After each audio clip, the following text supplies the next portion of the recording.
नमस्कार। कैसे हैं आप लोग? जैसा कि मैंने कहा था 9 बजे लाइव आने के लिए आकाश भाई के साथ, कुछ टेक्निकल वजह से वो नहीं आ पाए अभी तक, तो मैंने सोचा मैं खुद ही चलता हूँ। आप लोग वेट कर रहे होंगे। जी।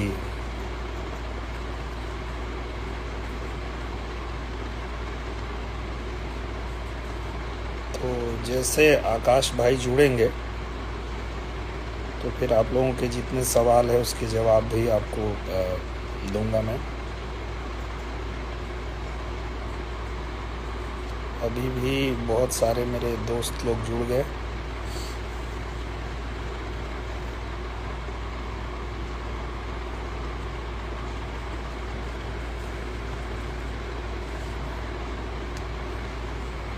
तो आकाश भाई को आज जुड़ना था 9 बजे, उनको छोड़ के बाकी सब लोग जुड़ गए।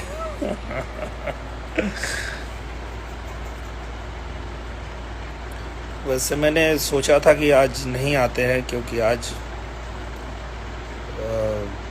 ऐसी दुखद घटना हो गई कि पूरा मूड खराब हो गया। इरफान भाई के बारे में आप सबने सुना, हम सब के चहेते एक्टर थे वो। तो वो इतना हृदय विदारक घटना हो गई कि उसके बाद फिर बड़ा मूड एकदम डिस्टर्ब हो गया। तो मैंने आकाश जी से कहा था कि आज नहीं करते हैं, फिर भी उन्होंने कहा कि नहीं, सब लोग वेट कर रहे होंगे, हम लोगों ने कह दिया है तो चलते हैं। तो आकाश जी ने अभी रिक्वेस्ट भेजा है, कह रहे हैं।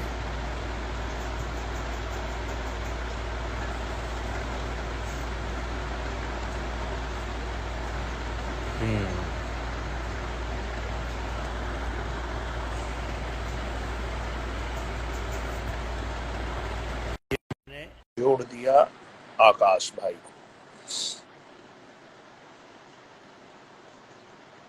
मुझे भी बहुत ज़्यादा नहीं आता है, मैंने ट्राई किया, देखिए वो जुड़ पाते हैं कि नहीं। आकाश भाई मैंने अपने तरफ से ऐड कर दिया, आप ऐड हुए कि नहीं आप देख लीजिए।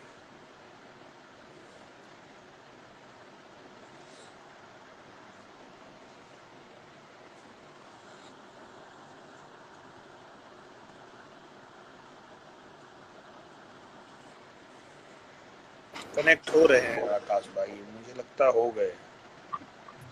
हाँ, सबसे पहले तो नमस्कार आकाश भाई, कैसे हैं? नमस्कार नमस्कार। आप कैसे हैं? एकदम ठीक हूँ भाई। मैं आपका वेट करते एक करते मैं खुद ही लाइव आ गया कि हाँ हाँ हाँ, एक थोड़ी टेक्निकल दिक्कत आ गई थी और अच्छा हम अच्छा। जुड़ नहीं पा रहे थे, तो अच्छा हुआ कि आप ही जुड़ गए। उसके बाद आपने मुझे जोड़ लिया, मैं नहीं जोड़ पा रहा था। अचानक ही कुछ टेक्निकल दिक्कत आ गई और मैं जोड़ नहीं पा रहा था आपको। और कोई बात नहीं, सब भाई लोग आ गए हैं, सब लोग देखिए। संतोष गुप्ता जी हैं, सिद्धांत सिंह जी हैं, प्रियांशु राजपूत हैं, अजय जी हैं, धीरेन्द्र जी हैं, पिंटू हाँ, राज बहुत हैं, सारे लोग। अर्थ ठाकुर हैं, सीताराम कह रहे हैं मुझे भी जोड़िए। तो ऐसी व्यवस्था है आप क्या? जितने लोग हैं सबको जोड़ दीजिए। कुछ लोग जुड़ सकते हैं, लेकिन बहुत लोगों को जोड़ लेने में फिर बहुत ज्यादा दिक्कतें भी है। अच्छा अच्छा अच्छा। आज आप कह भी आज आप कह भी रहे थे कि आज नहीं आते हैं, क्योंकि आज का जो दिन है वो हम सब के लिए बहुत दुख भरा दिन है। सुबह ही हम सब ने जो सुना, खास करके वो लोग जिन्हें सिनेमा के प्रति प्यार है, वो लोग जिन्हें अभिनय के प्रति, अभिनेता के प्रति प्यार है, उनके लिए ये दिन वाकई में बहुत दुखदाई दिन है। एक तो वैसे ही हम सब कोरोना संकट से जूझ रहे हैं, ऊपर से इरफान खान जैसे अभिनेता का दुनिया से अचानक जाना दुखदाई है बिल्कुल। ही। और इरफान भाई का जाना मतलब समझिए सिर्फ भारतीय सिनेमा नहीं, दुनिया के सिनेमा के लिए क्षति है, बहुत बड़ी क्षति है। हिंदुस्तान के साथ साथ उन्होंने पूरे दुनिया के सिनेमा में अपनी उपस्थिति दर्ज कराई थी और अपना लोहा मनवाया था। उनको पूरी दुनिया जो है वो एक उनकी अच्छे अभिनेता के रूप में प्यार करती थी। उनकी वो जलती आंखें जो है, जो अपनी आंखों से ही वो जो अभिनय को लेकर बताते थे, और उनके अभिनय में जो जो वो दर्शाने के लिए काफी होता था उनकी आंखें, वो सबसे ज्यादा दर्शक जो है वो महसूस करेंगे, बाद में उन्हें बहुत याद आएगी। आपने कभी उनसे आपकी कभी कोई मुलाकात रही क्या? नहीं, मुलाकात तो नहीं हो पाई थी, पर बात तो होती थी मेरी फ़ोन पे, क्योंकि उनके जो बिजनेस मैनेजर हैं और जो मेरे बिजनेस मैनेजर हैं वो एक ही हैं। तो उनके थ्रू कभी कभी बात होती थी मेरी। और एक आध बार ऐसी बात भी हुई थी, उन्होंने कहा था आओ कभी घर पे खाना खाते हैं साथ में, पर नहीं ऐसा सौभाग्य मिल पाया उनसे मिलने का। पर मैं उनका बहुत बड़ा फैन हूँ, और मैं उनकी फिल्में तो हमेशा देखता रहा हूँ, और बहुत कुछ उनसे सीखने को मिलता रहा है। और जो लोग भी सिनेमा के प्रति थोड़ी सी भी जिसकी रुचि है, वो लोग उनके फिल्मों को देखकर बहुत कुछ सीख सकते हैं, क्योंकि जो नेचुरल एक्टिंग जिसको कहते हैं, उसकी जो मिसाल उन्होंने कायम किया है जिस तरह का, मुझे नहीं लगता है कि कोई और इस तरह का अभिनय करता होगा। तो मिलने का अवसर तो कभी नहीं मिल पाया, ऐसा सौभाग्य नहीं हुआ, पर बात हुई थी मेरी कई बार, फोन पे हम लोग बात करते थे। उनकी फिल्म तो आपने जरूर देखी होगी। हाँ भाई। और खास करके एक दिन भी ऐसा है ना कि अभी तो आना जाना भी मना है, बिल्कुल घर से बाहर भी नहीं निकल सकते हैं। तो आज जब उन्हें कब्रिस्तान ले जाया गया तो सिर्फ 20 लोग ही थे, और बाद में जो जो हाँ, तस्वीरें आती गई वो वो एक नियम का पालन भी करना जरूरी था। और क्योंकि ऐसी स्थिति है, ऐसा समय है कि सब लोग जो है, लॉकडाउन ही है और सबको नियम का पालन करना पड़ रहा है, पर दुखी सभी लोग हैं पूरे, जितने भी, मैंने कहा ना कि वो चाहे फिल्म इंडस्ट्री के लोग हों या सिनेमा प्रेमी हों, वो किसी भी दुनिया के हिस्से के हों, वो सभी लोग दुखी हैं आज उनको लेकर के। क्योंकि निश्चित रूप से ऐसा अभिनेता कभी कभी पैदा होता है, और लोगों के दिलों में तो वो हमेशा जिंदा रहेंगे, इसमें कोई दो राय नहीं है। हाँ, उनकी उनके फिल्में बहुत जो सारे है। जी। उनके ढेर सारे जो डायलॉग हैं फिल्मों के, वो सब आज लोग सोशल मीडिया पर उसे लिख रहे हैं उनकी तस्वीरों के साथ। उनके बिल्कुल डायलॉग बिल्कुल। बहुत और फेमस। देखिए ना, देखिए वो कितना मतलब वो देखते हुए, वो सुनते हुए ऐसा लग ही नहीं रहा है कि वो हमारे बीच नहीं है। मतलब अभी जो लास्ट फिल्म उनकी आई थी, इंग्लिश मीडियम, अभी अभी जो रिलीज हुई थी इंग्लिश मीडियम,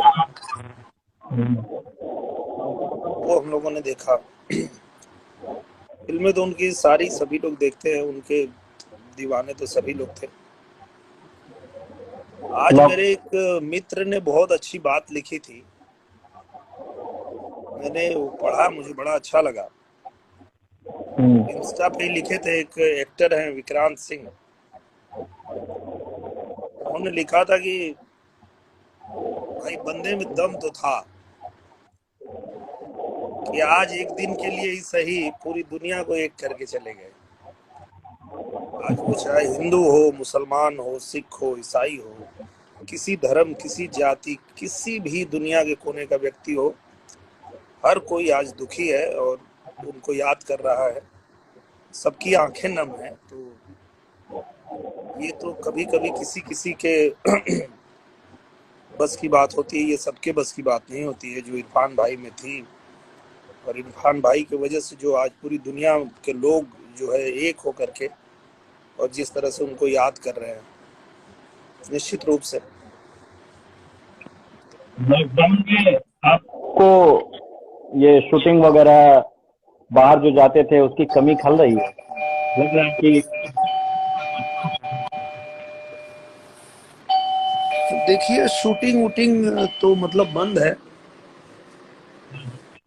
और हर किसी का काम बंद है, सब लोग अपने अपने घर में ही हैं।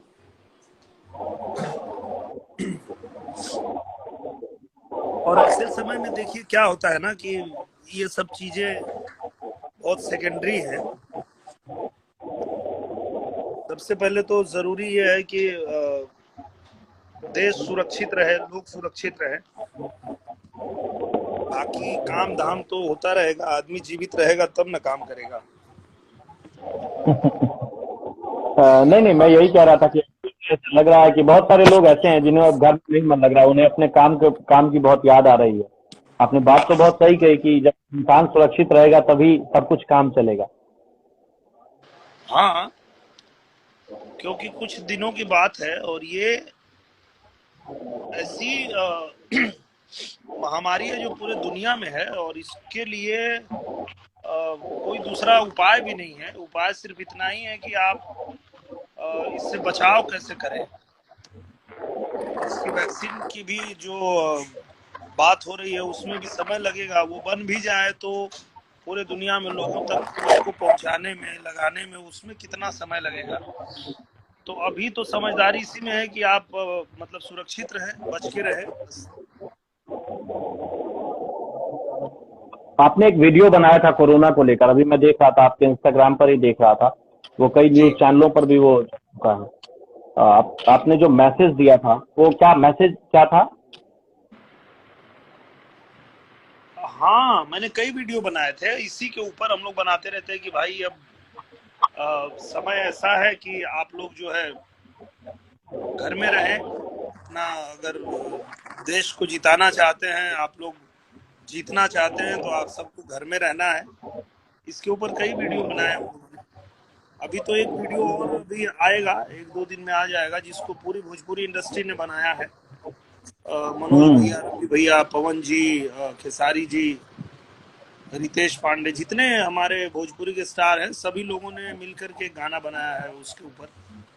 कोशिश कर रहे हैं सब लोग कि जागरूक करें लोगों को, क्योंकि कहीं ना कहीं अगर कोई एक व्यक्ति भी गलती करता है और लॉकडाउन के नियमों का पालन नहीं करता है, तो ये बाकी लोग जो घर में बैठे हैं उनकी मेहनत खराब हो जाएगी। फिर वो फिर फैलेगा, फिर बढ़ेगा, तो फिर तो कंट्रोल करने के लिए पता नहीं कितना समय लग जाएगा। तो कुछ समय के लोग इस लिए सब लोग परिस्थिति अगर समझ जाए तो ये चीज कंट्रोल हो जाएगी। हाँ, इसके जो लिए लोग इस जागरूकता परिस्थिति के में लिए भी लगातार सब लोग वीडियो बना रहे हैं, निवेदन कर रहे हैं। आप हैं कहाँ अभी, मुंबई में है? जी जी, मैं मुंबई में हूँ। तो क्या आपकी सोसाइटी वगैरह भी लॉक है क्या? पूरा पूरा लॉक है, सोसाइटी पूरी लॉक है, कोई आ जा नहीं कितने दिन हो गए? सकता है, पूरा बिल्डिंग एकदम लॉक है। कि आपको कितने दिन हो गए घर से बाहर गए हुए? जिस दिन लॉकडाउन हुआ उसी दिन गए थे या उसके? मैं 22 तारीख को जाने वाला था अपने गांव। अच्छा। 22 तारीख को, हाँ 22 तारीख को। तो फिर पता चला कि वो एक दिन के लिए प्रधानमंत्री जी ने कहा सब लोग घर में रहें, और उसके नेक्स्ट डे लॉकडाउन ही हो गया। तो फिर रह गए यही मुंबई में, फिर टिकट विकेट सब कैंसिल करके हम लोग फिर नहीं जा पाए। तब से हैं घर में ही, उस दिन से लेके अभी तक घर में ही है। ये प्रधानमंत्री तब ने जो संदेश दिया है, ये मास्क लगाने के लिए गमछा वाला, ये वही गमछा है क्या? बिल्कुल बिल्कुल बिल्कुल, ये गमछा मैं मास्क की तरह ही इसको इस्तेमाल करता हूँ। और जैसा कि प्रधानमंत्री जी ने कहा था कि जो मास्क है वो डॉक्टर के लिए, पुलिसकर्मी के लिए, सफाई कर्मी के लिए, जिनको बाहर जाना पड़ता है उनको कम ना पड़े, इसके लिए हमारा काम इससे चल सकता है। तो हम लोगों को जरूरत नहीं है कि हम मास्क जो है वो वेस्ट करें। तो हमारा काम इससे चल जाता है। बाकी वो जो मास्क है वो डॉक्टर और बाकी जो हमारे सफाई कर्मी हैं, पुलिस कर्मी हैं, नर्सेस हैं, उनके लिए वो रहे। इसके लिए हम लोग यही इस्तेमाल करते हैं, और आज सबको जब कहते ये भी हैं कि बात आप लोग भी यही इस्तेमाल कीजिए, जो लोग जिनके पास गमछा है। क्योंकि ये देखिए ना, इसकी कई परत होती है, आप ऐसे लगा लीजिए मुंह पे, हाँ 2-3 मास्क के बराबर ये अकेले है। हाँ, 2-3 मास्क के बराबर अकेले, हाँ सही कह रहे हैं आप। ये अच्छा है। जी। घर में भी आप बैठते हैं तो गमछा लेकर ही बैठते हैं। अब अभी अच्छा इसको गमछा जब नहीं, इसको मास्क की तरह इस्तेमाल कर रहे हैं, इसलिए ये पूरा समय जो है साथ में ही है।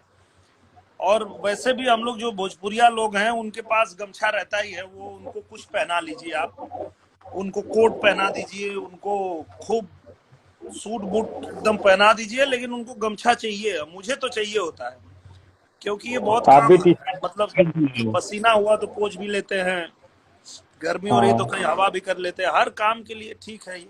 तो बचपन से ही गमछा हम लोगों के कंधे पे रहा है, मजदूर किसान आदमी है हम लोग, तो एक आज तो गमछा ये के और कई काम फायदे, आया है। एक गमछा के कई फायदे। बहुत फायदे हैं, जी जी जी। जब आपसे बात शुरू हुई, जब सोशल मीडिया पर शेयर किया कि हम रहेंगे, निरहुआ हमारे साथ लाइव रहेंगे, तो बहुत लोगों ने एक जी सवाल भेजा है। वो ये हाँ, है कि नाम निरहुआ कैसे जुड़ा, इसके पीछे की क्या कहानी है? ये नाम एक एल्बम की वजह से पड़ा। मैं एक एल्बम गाया था 2003 22 मार्च को, निरहुआ सटल रहे, और वो अच्छा। एल्बम लोगों ने सुना सुना सुना सुना बजते गया, और वो बहुत लोकप्रिय हो गया, लोग उसको बहुत लाइक किए। और उसके बाद मैं जहां भी जाता था कार्यक्रम करने, तो मुझे लोग निरहुआ कह के बुलाते थे, निरहुआ के प्रोग्राम में निरहुआ आ गई, निरहुआ आ गई। तो कुछ दिन मुझे लगा कि मुझे क्यों निरहुआ बोलने में, तो निरहुआ एक गाना गाया था, मैं थोड़े निरहुआ हूँ। फिर ऐसे चलता रहा, फिर मैं एक शूटिंग कर रहा था और चलत मुसाफिर मोहलियो रे, गोरखपुर में। तो वहां लोग आते थे ऑटोग्राफ लेने के लिए, तो मैं लिख के देता था दिनेश लाल यादव विथ लव, दिनेश लाल यादव। तो वो लोग बोलते थे भैया निरहुआ लिख दा, निरहुआ। तो मैं बोलता अरे यार हमारा नाम दिनेश है, तो निरहुआ कहाँ लिख दी। तो ये नोटिस कर रही थी उस फिल्म की जो हीरोइन थी स्वाति बाजपेयी, अच्छा। उन्होंने कहा कि जब आपको वो लोग इसी नाम से सब लोग जानते हैं और यही नाम आपका बुला रहे हैं, तो आप वही नाम लिखिए, आपको क्या फिर दिक्कत क्या है। तो मैं सोचा हाँ बात तो सही है, अगर वही नाम उनको अच्छा लग रहा है, उसी नाम से वो बुला रहे हैं, उसी नाम से पहचान रहे हैं, तो फिर मैंने भी उस दिन से अपना नाम वही लिखना शुरू कर दिया, फिर मैं तो निरहुआ ही हूँ। तभी से नाम पड़ गया निरहुआ। हाँ, नाम रख दिया और जनता ने ही रख दिया। वो बताते हैं कि वो जो आपका एल्बम था, आपने बताया ना निरहु सटल रहे, वो हाँ बड़ा टर्निंग पॉइंट रहा वो आपके करियर में। हाँ, बिल्कुल बिल्कुल, वही एल्बम ऐसा था जिस एल्बम के बाद सब लोग पहचानने लगे, जानने लगे, क्योंकि वो मेरा पहला ऐसा एल्बम था जो सिर्फ यूपी नहीं, सिर्फ बिहार नहीं, सिर्फ मुंबई नहीं, बल्कि दुनिया के उन सभी हिस्सों में जहां जहां भोजपुरी भाषा लोग समझते हैं, बोलते हैं, हर जगह पे वो बजा, हर जगह लोगों ने सुना। और उस एल्बम की वजह से ही मुझे विदेशों में भी कई कार्यक्रम करने का मौका मिला। तो मैं वहां जाता था तो देखता था वहां भी बज रहा है लोगों के फोन में। फिजी में गया था तो वहां लोगों के फोन में रिंगटोन निरहुआ सटल रहे हैं। तो निश्चित रूप से वो एल्बम ही था जिसने मुझे इतना नाम दिया। जी। फिर उसके बाद ये निरहुआ रिक्शा वाला कैसे बना? ये रिक्शा वाला नाम मतलब फिल्म बनाने की इच्छा किसकी थी? आपकी ही इच्छा थी या किसी ने सजेस्ट किया था? नहीं नहीं, मैंने 2 फिल्में कर ली थी, एक तो हो गई बा प्यार ओढ़निया वाली से, और एक हो गई थी चलत मुसाफिर मोह लियो रे, और एक और फिल्म किया था मैंने हमका ऐसा वैसा ना समझा। ये 3 फिल्में आ चुकी थी। उसके बाद मैं सोच रहा था कि कोई ऐसी फिल्म आए जिसको करने से कुछ अच्छा हो तो मैं करूं, नहीं तो स्क्रिप्ट बहुत आ रही थी, फिल्में बहुत ऑफर हो रही थी, तो मैं कोई फिल्म कर नहीं रहा था। और मैं 1 साल तक वेट किया मैं, और मैं अपनी तैयारी कर रहा था। मैं मुंबई में आ गया था, और हमारे जो गणेश आचार्य जी हैं, हमारे मास्टर जी, उनको मैंने ज्वाइन कर लिया था। वहाँ मैंने डांस की ट्रेनिंग शुरू कर दी थी। और आरपी यादव फाइट मास्टर हैं, जो अजय देवगन जी के मित्र भी हैं और उनके सहयोगी भी हैं। उनसे मैंने फाइट की ट्रेनिंग लेनी शुरू कर दी थी। ये सब ट्रेनिंग मेरी चल रही थी, पर मैं स्क्रिप्ट सुनता था और मुझे अच्छा नहीं लगता था। मुझे लगता था कि नहीं यार, ये पता नहीं क्या ये लोग लेके आते हैं, मुझे ये सब नहीं करना है। तो उसी दौरान संतोष मिश्रा जी जो है, वही मेरे फाइट मास्टर जी जो मुझे फाइट सिखाते थे, उनके साथ आए स्टोरी सुनाने। उन्होंने एक स्टोरी सुनाया तो मुझे जमा नहीं। मैंने कहा कि नहीं, कोई मजा नहीं आ रहा भैया, कुछ और रहेगा तो बताइए। एक हफ्ते बाद फिर वो आए और बोले कि मैं एक मेरे पास स्टोरी है और ब्लैंक चेक है वो। तो मैं बोला वो क्या है? बोले ऐसे जहां दूंगा ऐसे तुरंत भजा लूंगा। तो मैं बोला यार ये कौन सी कहानी है? बोला सुनाइए। तो उन्होंने सुनाया ये वाली स्टोरी और बोले कि मैं ये चाहता हूँ कि आप ये फिल्म करिए। तो मैंने भी हाँ बोला, क्योंकि मुझे बहुत अच्छा लगा। मुझे लगा कि हाँ ये वो स्क्रिप्ट है जो मैं करना चाहूंगा और जो करने से कुछ होगा। जिसका फिर मुझे मैंने वो इंतजार था। फिल्म किया और वो फिल्म को बनाए भी बहुत बड़ी कंपनी थी, अंक मीडिया, जिन्होंने गरम मसाला बनाया था अक्षय कुमार जी के साथ में। तो कंपनी भी बहुत बड़ी थी और स्क्रिप्ट भी बहुत अच्छी थी। फिर मैंने वो फिल्म किया और फिर निरहुआ रिक्शा वाला तो पूरे सारे थिएटर में जहां लगा वहां लग ही गया। फिर उतरने का नाम ही नहीं लिया। 25-25 हफ्ता तक ऐसे ही टंगा रहा। 25-25 हफ्ते तक वो फिल्म चले? जी जी, 25-25 हफ्ते तक एक एक थिएटर में लगी रही। और जिस जिस थिएटर में लगी थी, थिएटर के ऊपर भी लोग रिक्शा टांग दिए थे। ऐसा हो गया था। तो फिर वहां से ये रिक्शा वाला का सफर शुरू हुआ। और उसके बाद लोग, कई लोग आपका आपका नाम फिर से बदल दिए, दूसरी बार आपके नाम के साथ जो है, दूसरी बार आपका नाम बदला गया और निरहुआ रिक्शा वाला के नाम से आप फिर से फेमस होने लगे। हाँ, निरहुआ फिर तो निरहुआ तो था ही। अब वो अलग अलग किरदार में आता गया। निरहुआ रिक्शा वाला, निरहुआ मेल, निरहुआ हिंदुस्तानी, फिर अलग अलग फिल्में बनती रही और लोग पसंद करते गए, फिर होता गया। आप भोजपुरी के सुपरस्टार हैं, बहुत लोग आपको पसंद करते हैं। अब तो शहरों में भी आपकी काफी चर्चा होती है, बिग बॉस में भी आप गए। आप भोजपुरी सिनेमा को कहाँ देखते हैं? आपकी नजर में भोजपुरी सिनेमा अभी कहाँ है? क्या और विस्तार की जरूरत है, या यहाँ से भोजपुरी को ठीक से हैंडल किया जा सकता है, भोजपुरी फिल्म को? अभी भोजपुरी सिनेमा समझिए ना कि प्राइमरी पाठशाला होती है ना, तो हाँ। प्राइमरी पाठशाला में है अभी। अभी तो ये इसको बहुत अभी ग्रो करना है। इसके बाद अभी ये आगे बढ़ेगी, वो छठी में जाएगी, 7वीं 8वीं 9वीं 10वीं। अभी मतलब ग्रेजुएशन करने में टाइम है, अभी बहुत समय लगेगा। क्योंकि भोजपुरी सिनेमा में फिल्में बहुत बनी हैं, पर भोजपुरी की जितनी क्षमता है और भोजपुरी के जितने दर्शक हैं, उस हिसाब से ना अभी तक फिल्में बनी है और न कोई बना पाया है। अभी बहुत अभी है, अभी उम्मीद बहुत है और स्कोप भी बहुत है। और बहुत से लोग इस पे कर भी रहे हैं, प्रयास कर रहे हैं अच्छा करने का। और अच्छा होगा, बहुत अच्छा होगा। क्योंकि कहीं ना कहीं ये तो सच है कि भोजपुरी सिनेमा के जितने दर्शक हैं, वो शायद ही किसी रीजनल भाषा के दर्शक होंगे।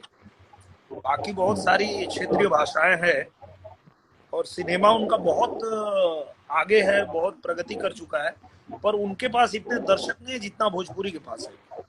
तो अभी स्कोप बहुत ज्यादा है भोजपुरी के लिए। भोजपुरी के दर्शकों को जोड़ने में किसकी भूमिका ज्यादा है, फिल्मों की या एल्बमों की? आपके भी कई एल्बम बहुत सुपरहिट रहे, और भी भोजपुरी के कई स्टार हैं जिनके बहुत एल्बम बहुत बहुत स्टार रहे। मनोज भैया से मेरी बात हो रही थी इससे पहले, इंस्टाग्राम लाइव में वो मेरे साथ थे। उन्होंने भी बताया कि कैसे भोजपुरी के एल्बम को लोग पसंद करते हैं। तो आप क्या देखते हैं, भोजपुरी फिल्मों ने दर्शकों को ज्यादा जोड़ा है या भोजपुरी के एल्बम ने ज्यादा जोड़ा? देखिए क्या है, जैसे भोजपुरी एल्बम तो लोग बजाते हैं, सुनते हैं। और एक गायक को वो अपने, जैसे कि हम लोग के यहाँ क्या है कि हर त्योहार में अलग अलग तरह के गाने बजते हैं। कभी नवरात्रि में देवी गीत बजेगा, कभी आपके छठ पूजा में गीत बजेगा, कभी कांवर के समय में कांवर का गीत बजेगा। तो अलग अलग समय में हमारे घरों में जो पूजा पाठ होता है और होली है, तमाम त्योहार है, उसमें जो गाने होते हैं वो हमारे गायकों के होते हैं, और उनको सुन सुन के लोग उनके फैन होते हैं। तो उनको जब सिनेमा में देखते हैं तो उनको और मजा आता है कि चलो हमारा जो फेवरेट गायक है उसकी फिल्म भी आई है। तो शुरुआत तो कहीं ना कहीं एल्बम से ही है, और एल्बम के दम पे ही ये सारे लोग यहाँ पहुंचे हैं। और आप ये भी कह सकते हैं कि भोजपुरी सिनेमा में पहुंचने का ये एक सुलभ रास्ता भी है। कोई अगर व्यक्ति एल्बम में बहुत अपना नाम कर लेता है और उसको लोग जानने लगते हैं, उसको प्यार करने लगते हैं, उसको पसंद करने लगते हैं, तो भोजपुरी सिनेमा में उसका रास्ता जो है थोड़ा आसान हो जाता है। फिर सुलभ हो वहाँ जाता है। काम तो उसको मिल ही जाएगा। फिर अब उसकी क्षमता के ऊपर कि वो कितनी अच्छा कितनी कितना बढ़िया अभिनय करेगा, उसके दम पे फिर वो आगे बढ़ेगा, टिकेगा, काम करेगा। भोजपुरी के विस्तार में मतलब आप ये मान रहे हैं कि एल्बम का ज्यादा जो है योगदान है? भोजपुरी के विस्तार की बात नहीं कर रहा हूँ मैं ये बात कर रहा हूँ फिल्म। कि भोजपुरी दर्शक, जो भोजपुरी सिनेमा के दर्शक हैं, वो दर्शक कहीं ना कहीं एल्बम से ही उनका जुड़ाव शुरू हुआ है और वो यहाँ तक पहुंचा है। और एक समय ऐसा भी था जब भोजपुरी फिल्म बिल्कुल बननी बंद हो गई थी और भोजपुरी सिनेमा कोई बनाता नहीं था, कहीं लगती नहीं थी। और उस समय में जब रवि किशन भैया ने एक फिल्म किया था, वहां से फिर शुरुआत हुई। और फिर मनोज तिवारी भैया को लेकर के एक फिल्म बनाई गई, ससुरा बड़ा पैसा वाला।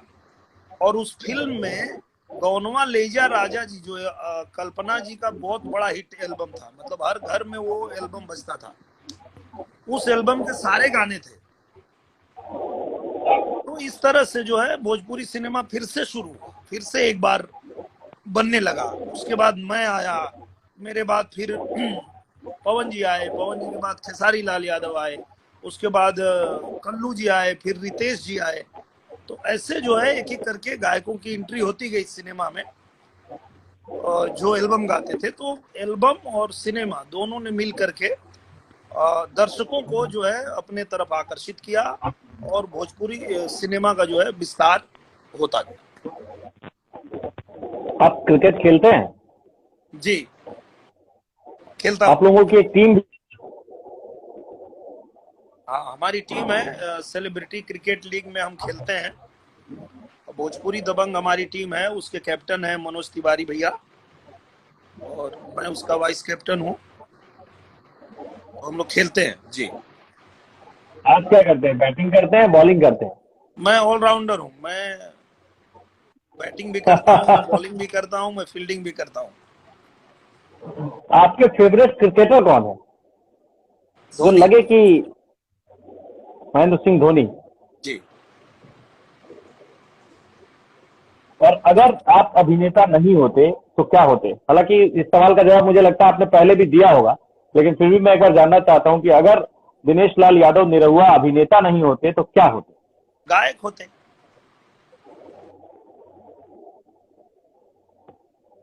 अगर अभिनेता नहीं होते तो गायक होते, क्योंकि मेरे घर में सब लोग गायक ही थे। मेरे पिताजी गायकी करते थे, मेरे बड़े भैया गायक हैं, बहुत बड़े गायक हैं, विजय लाल यादव जी, वो बिरहा सम्राट के नाम से उनको जाना जाता है। मेरे दादाजी गाते थे, मेरे बड़े पिताजी गाते थे, मेरे चाचा जी गाते थे, और मेरे बड़े भैया प्यारेलाल कवि जी गाना लिखते हैं। तो मेरे परिवार में संगीत ही रहा है, मतलब कोई गाता है, कोई लिखता है। तो इस तरह से मैं भी गायक ही होता, अगर मैं अभिनेता नहीं होता तो गायक होता। 2019 में आपने लोकसभा का चुनाव भी लड़ा, कैसा अनुभव रहा? कैसा अनुभव रहा? बहुत अच्छा अनुभव रहा। और मतलब लगभग 1 महीने था मैं चुनाव में, और 1 महीने मैंने पूरा अपना 100% दिया वहां पे। जिस तरह से जो मुझे जिम्मेदारी मिली थी मैंने पूरा निभाया। सुबह 7 बजे से लेकर मैं रात के 11-12 बजे तक जैसे शूटिंग करता हूँ, वैसे ही मैं वहां भी क्षेत्र में भी मैं गांव गांव कोशिश किया कि हर गांव को कवर करूं, और बहुत अच्छा, मतलब बहुत अच्छा अनुभव रहा। कभी ये लगा कि सामने एक बहुत कद्दावर नेता हैं, वो प्रदेश में उनकी बहुत अच्छी पकड़ है, जब चुनाव में आप लगातार लोगों के बीच जा रहे थे, लोगों को आप कह रहे होंगे कि मुझे वोट दीजिए, उस समय में ऐसा कुछ फील हो रहा था? नहीं, पहली बात तो मैं ये नहीं कहता था कि मुझे वोट दीजिए। मैं हाँ। ये जनता के बीच में हमेशा यही कहता था कि जो आपको सही लगता है वो कीजिए। अच्छा। और हाँ, क्योंकि मुझे लगता है कि लोकतंत्र में हर किसी को यह हक होना चाहिए कि उसको जो सही लगता है वो करे। अब मुझे क्या सही लगता है मैं वो कर रहा हूँ, आपको जो सही लगता है वो आप कीजिए। और अगर मेरे कहने से आप कुछ करें, किसी और के कहने से कुछ करें, तो फिर वो लोकतंत्र का मतलब नहीं रहा। फिर वो कहीं ना कहीं फिर वही बात आ जाएगी, फिर वही राजतंत्र वाली बात हो जाएगी कि एक आदमी जहां बोल रहा है वहीं सब चल रहे हैं। तो लोकतंत्र का मतलब यह है कि आप डिसाइड कीजिए कि आपको क्या सही लगता है। मुझे सही लगता था कि इस देश के प्रधानमंत्री नरेंद्र मोदी जी थे 2014 से 2019 तक, और मुझे पूरा ये भरोसा था कि फिर से नरेंद्र मोदी जी ही होने चाहिए, और पूरा देश चाह रहा है वो आएंगे तो बहुत अच्छा होगा, देश के लिए अच्छा होगा। और आज मैं उस डिसीजन के लिए बहुत बहुत अपने आप को धन्यवाद कहता हूं कि मेरा डिसीजन बिल्कुल सही था। आज हम भाग्यशाली हैं कि हिंदुस्तान के प्रधानमंत्री नरेंद्र मोदी जी हैं, कि हम सुरक्षित हैं। नहीं तो अमेरिका जैसे देश, इतने बड़े शक्तिशाली देश, और इतना सुविधा होने के बाद भी वहां के जो राष्ट्रपति हैं वो डिसीजन नहीं ले पाए, और वहां देखिए हालत क्या है। पर हमारे देश के प्रधानमंत्री सबसे पहले अपने देश को रखा है, उन्होंने देश की जनता को रखा है, और इस वजह से आज हम इतने अच्छे स्थिति में हैं और बेहतर पोजीशन में हम लोग। तो मुझे लगता है कि ये सही डिसीजन था मेरा। बाकी जिसका जो डिसीजन हो वो भी अच्छा है, हर किसी को हक है अपना डिसीजन लेने का। चुनाव परिणाम के बाद वापस आप कभी आजमगढ़ गए हैं, वहां अपने कार्यकर्ताओं से मिलने, लोगों से बातचीत करने? हाँ हाँ, मैं तो जाता रहता हूँ। अभी तो मैं 23 तारीख के बाद वहीं आजमगढ़ में ही मेरी 1 महीने की शूटिंग थी। मैंने कई अच्छा। फिल्में शूट किया, चुनाव के बाद भी वहां पे शूटिंग कई बार किया मैंने। और ऐसे भी कई कार्यक्रमों में कार्यक्रम होता है तो मुझे बुलाते हैं लोग, मैं जाता रहता हूँ। 15 अगस्त को गया था, उसके बाद योग दिवस पे गया था, और भी कुछ कुछ रहता है तो वो लोग बोलते हैं मुझे, वहां मैं जाता रहता हूँ, मिलता हूँ लोगों से। क्योंकि 3,60,000 लोगों ने आपको अगर अपना मत दिया है तो उनके साथ खड़ा होना तो जिम्मेदारी बनती है।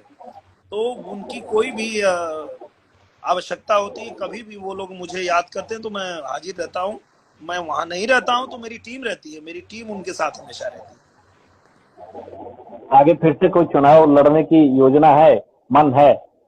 मुझे लगता है कि वो मैंने पहले भी कभी डिसाइड नहीं किया था, आगे भी मैं नहीं डिसाइड करूंगा। वो तो डिपेंड करता है समय के ऊपर, समय क्या चाहेगा, कब किसको क्या कराएगा वो समय जाने। और पार्टी के ऊपर वो डिपेंड करता है कि आपको क्या जिम्मेदारी देती है पार्टी। मैं तो पार्टी का एक कार्यकर्ता हूं, अगर मुझे प्रचार करने को कहा जाए, मुझे चुनाव लड़ने को कहा जाए, या मुझे कोई भी एक कार्यकर्ता के रूप में मुझे जो जिम्मेदारी मिलेगी वो मैं हमेशा निभाता रहूंगा। मैं ये नहीं कहता हूं कि मैं चुनाव ही लड़ूंगा, वो ना पहले मैंने कहा था ना अब मैं कभी कहूंगा। जो आदेश होगा वो पालन करूंगा। लॉकडाउन खत्म होने के बाद सबसे पहले आप क्या करेंगे? कई तरह के चैलेंज चल रहे हैं ना सोशल मीडिया पे। कोई कह रहा है अच्छा, कि घूमने जाएंगे, कोई कह रहा है वो बढ़िया खाना खाने रेस्टोरेंट जाएंगे। निरहुआ क्या करेंगे लॉकडाउन खत्म होने के बाद सबसे पहले? लॉकडाउन खत्म होने के बाद सबसे पहले तो मैं अपनी पूरी टीम को बुलाऊंगा, जो मेरी टीम है। और मेरी टीम जो है लॉकडाउन का बहुत फायदा उठा रही है। सब लोगों ने, जो मेरे डायरेक्टर्स हैं उन लोगों ने बहुत सारी स्क्रिप्ट लिख के तैयार कर ली है। मेरे जो अरे वाह। राइटर्स हैं उन लोगों ने बहुत सारे गाने तैयार कर लिए हैं, म्यूजिक डायरेक्टर हैं, उन्होंने बहुत धुनें तैयार कर ली है। तो इतने दिनों के लॉकडाउन के बाद जैसे लॉकडाउन खुलेगा, सबसे पहले तो मैं टीम से मिलके और काम वो करूंगा कि तुरंत जो है अपनी सारी स्क्रिप्ट और सारे गाने और सारा जो अ, आगे की जो तैयारी है वो उस पर लगेंगे हम लोग सबसे पहले, क्योंकि आराम बहुत हो गया, काम शुरू करना जरूरी है। आपकी कोई फिल्म भी बीच में अटकी पड़ी है लॉकडाउन की वजह से? कोई फिल्म, कोई एल्बम? हाँ, एक फिल्म मेरी 2 3 4 दिन की शूटिंग बची है, दुल्हा हिंदुस्तानी। उसकी बाकी शूटिंग हो चुकी है, 2 3 दिन की शूटिंग है, वो करनी बाकी है। और एक फिल्म हम लोगों ने शुरू किया था, एक ही दिन उसको शूट कर पाए थे, 1 या 2 दिन ही शूट हुआ था, हो गई बा प्यार टिकटॉक वाली से। तो वो भी जैसे लॉकडाउन खुलेगा तो उसकी शूटिंग चालू करेंगे।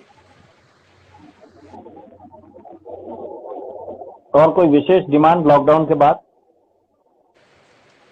बस यही काम है, के अलावा? काम के अलावा और क्या है, मतलब इस दौरान जो काम नहीं कर पाते थे वो तो अभी लॉकडाउन में कर लिए। बहुत सारी किताबें पढ़ लिया, बहुत सारी फिल्में देख लिया, बहुत अलग अलग तरह का खाना खुद से बनाया। और अच्छा, उसके बाद ये बताइए, अच्छा अच्छा खाना क्या क्या बनाए? मैं हलवा बनाता हूँ, मैं चोखा बनाता हूँ, रोटी बनाता हूँ, दाल बनाता हूँ, सब्जी बनाता हूँ, सब खाना बनाने आता है। सब कुछ खुद से बना लेते हैं? हाँ, मुझे आता है क्योंकि मैं बचपन से बनाते आया हूँ। भोजपुरी इंडस्ट्री में आपका सबसे अच्छा दोस्त कौन है? कोई भी, मतलब ऐसा नहीं अभिनेता ही, कोई अभिनेता, अभिनेत्री, डायरेक्टर, प्रोड्यूसर को सबसे ज्यादा पसंद, एकदम मतलब करीब का दोस्त होता है ना? बहुत सारे हैं, मैं किसी एक को नहीं कह सकता, बहुत सारे हैं। क्योंकि बल्कि ये कह सकते हैं कि पहली ही फिल्म से मेरी जो बहुत गाढ़ी दोस्ती हो गई वो हुई अपने मनोज टाइगर जी, जिनको बतासा चाचा के नाम से आप लोग जानते हैं, और सुशील सिंह जी जो विधायक बने थे निरहुआ रिक्शा वाला में।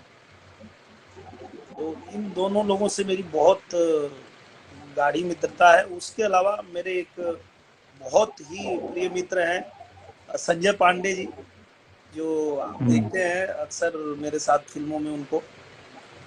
तो बहुत लोग हैं, मैं एक को क्या बोलूं, मैं मतलब इतने सारे नाम है जो मतलब रोज हम लोग बात करते हैं, रोज काम करते हैं साथ में, तो हैं बहुत सारे मित्र हैं। आप बिग बॉस के घर में भी रहे ना? जी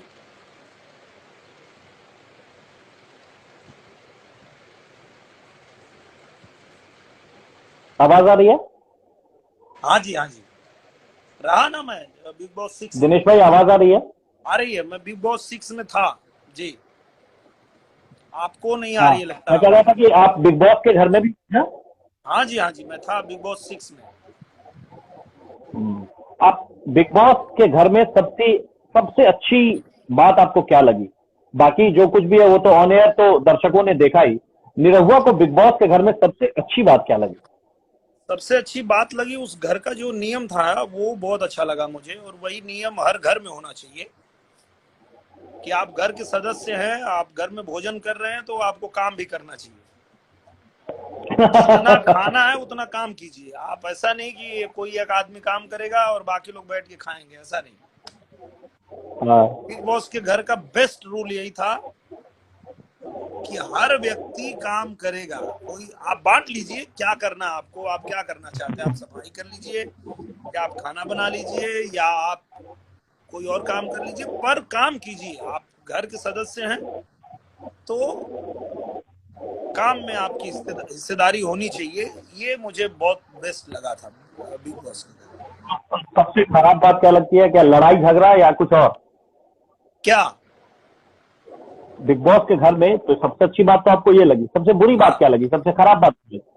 खराब यही जो आप कह रहे हो, बिना मतलब लड़ते हैं सब, उसका मतलब सिर पैर ही नहीं होता है कुछ, बिना मतलब खाली झगड़ा लड़ाई वो अच्छा नहीं लगता है। क्यों लड़ जाते हैं, छोटी छोटी बात पे चिल्लाने लगते हैं, चीखने लगते हैं, वो मुझे नहीं समझ में आता।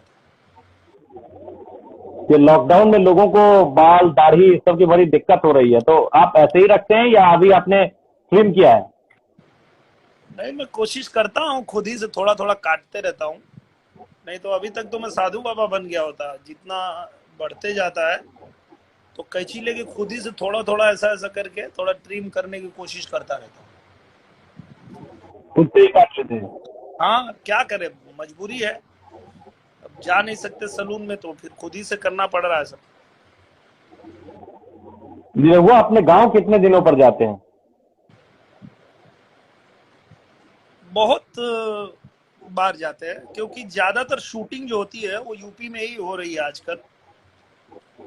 तो अगल बगल जहाँ भी शूटिंग होती है, अगर बनारस में है, आजमगढ़ में है, इलाहाबाद में है, लखनऊ में है, तो बीच बीच में शूटिंग से छुट्टी मिलती ही है। रोज तो मेरी ही शूटिंग नहीं रहती है, तो मैं निकल जाता हूँ, गांव चला जाता हूँ। गांव की सबसे अच्छी बात क्या लगती है आपको? आप तो गांव से जुड़े रहे हैं बचपन से ही। गांव की सबसे अच्छी बात क्या लगती है? गांव की सबसे अच्छी बात यही है कि जितना प्यार लोगों के मन में, लोगों की आंखों में बचपन में देखा था, उतना ही प्यार, उतना ही आज भी दिखता है। उनके लिए ऐसा कुछ नहीं है कि ये कोई हीरो हो गया, कि गायक हो गया, कि नेता हो गया, वो बात नहीं है। हाँ, उनके लिए अपना वही लड़का है जो बचपन में उन्होंने देखा है, इसी गांव में खेला पला बड़ा, तो सबसे बेस्ट वही है गांव का, कि वो लोग नहीं बदले हैं। आपने कभी कोई खेती की है? हाँ, मैं सब खेती किया हूँ। मैं आलू बोया हूँ, मैं सब्जी की खेती करता था, धान बोया, धान की रोपाई किया हूँ, गेहूं की बुआई कटाई सब किया हूँ। मैं जब कलकत्ता से आया अपने गांव, तो 4-5 साल मैंने खेती किया है गांव में। चार गायकी पांच जब साल शुरू तक आपने किया खेती की? गायकी जब शुरू किया था तो उतना प्रोग्राम होता नहीं था। साल में 1-2-3 प्रोग्राम मिलते थे, बाकी टाइम खेती ही करते थे और गाय वाय चराते थे, यही सब होता था। अच्छा, एक बात बताइए, बहुत अहम बात है कि पहले की तुलना में क्या अब स्टेज शो कम होने लगे हैं या ये स्टेज शो अब बढ़ गए हैं?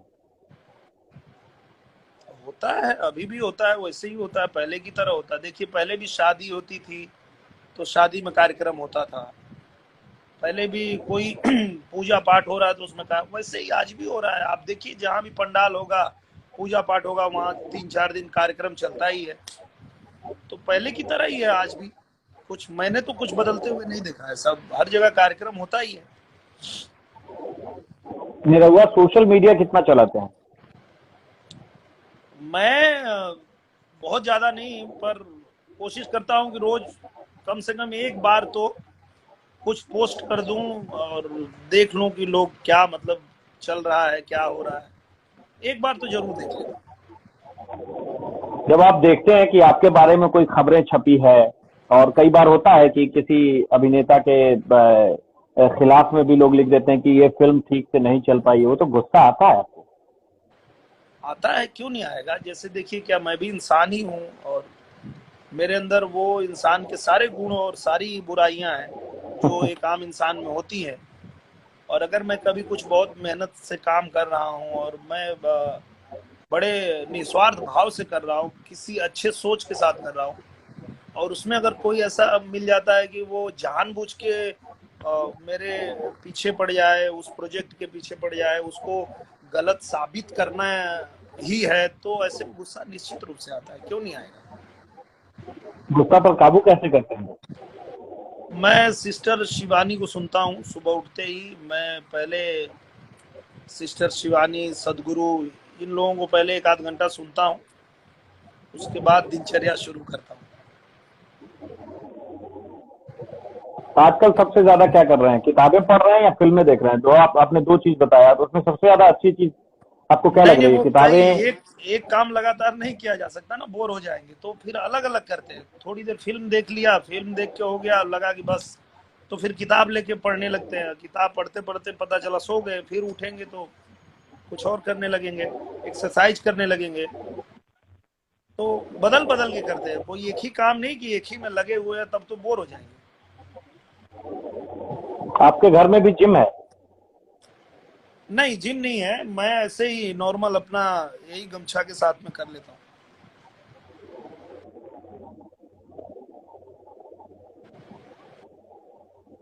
पहले गांव में ऐसे ही करते थे ना हम लोग। गांव में पोखरा ओखरा पे अखाड़ा बना के और वहां पे कसरत करते थे, देसी दंड बैठक सपाटा, तो वही सब करते हैं। जिम तो अब आपको भी आया डर है? है। आपको भी डर है कि इस लॉकडाउन में आपका वजन बढ़ जाएगा? नहीं बढ़ेगा, बिल्कुल नहीं।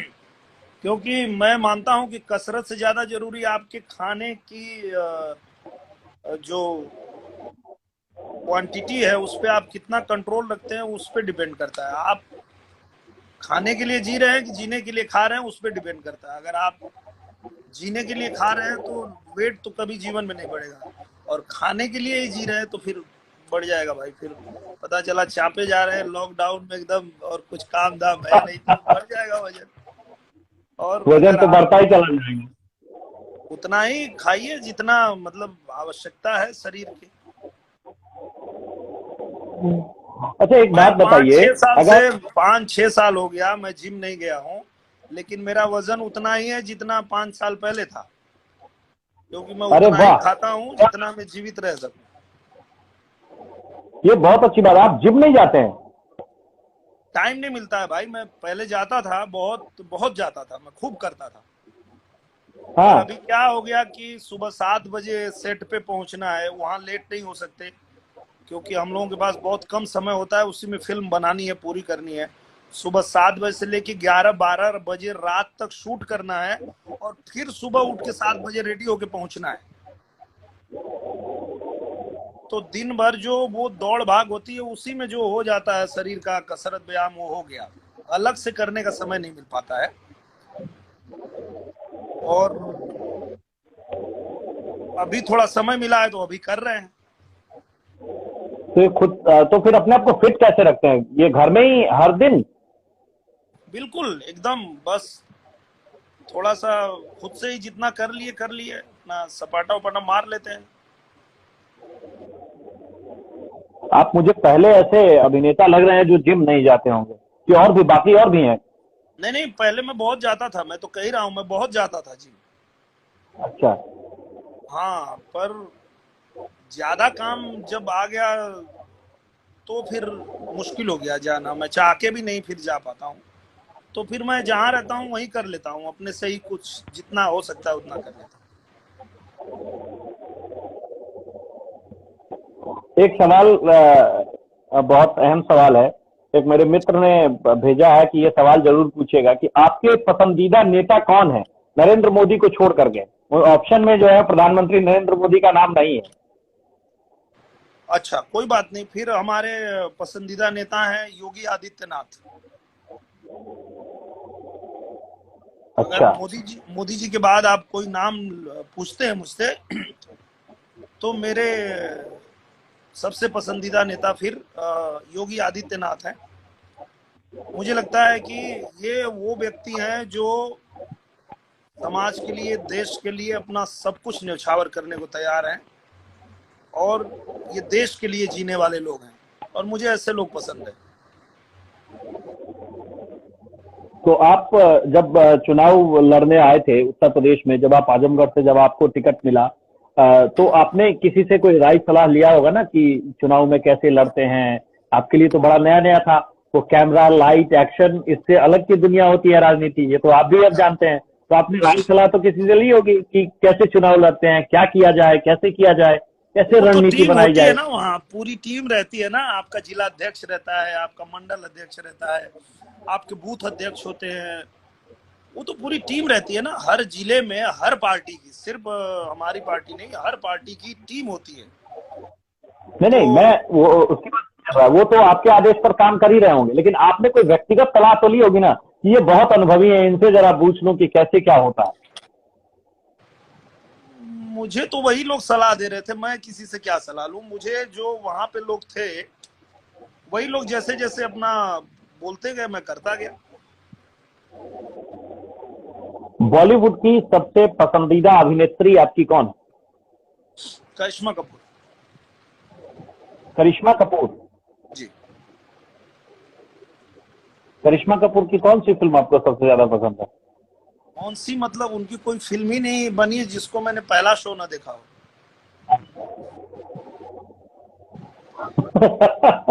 हाँ, मैं उनका इतना बड़ा दीवाना हूँ कि मैं एक बार एनसीसी कैंप में था,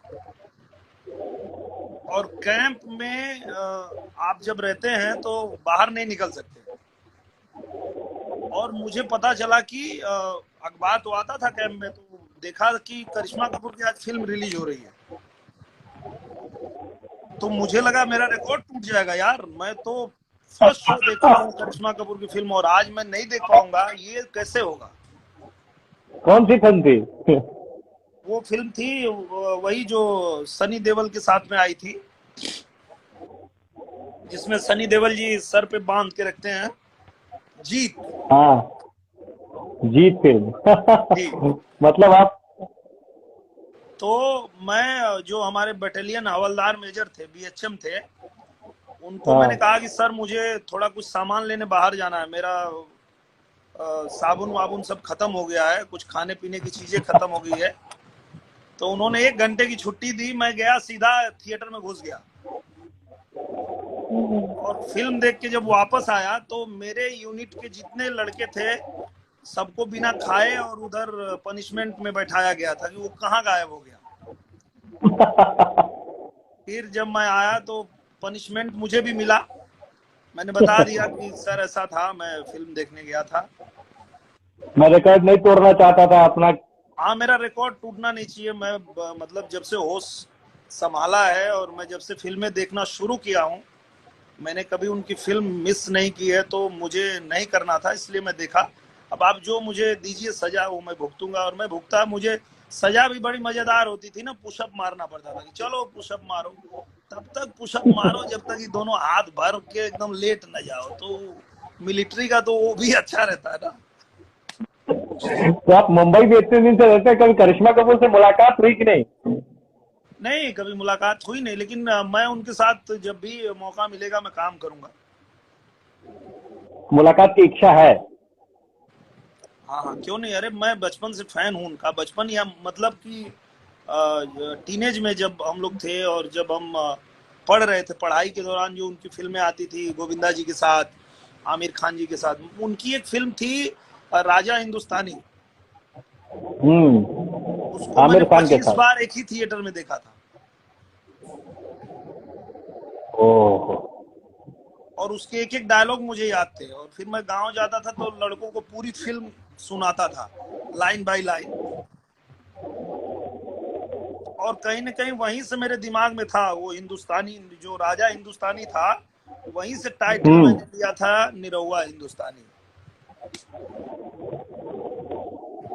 अच्छा, वो राजा हिंदुस्तानी फिल्म से इंस्पायर्ड होकर के आप निरहुआ हिंदुस्तानी फिल्म का नाम रखे थे?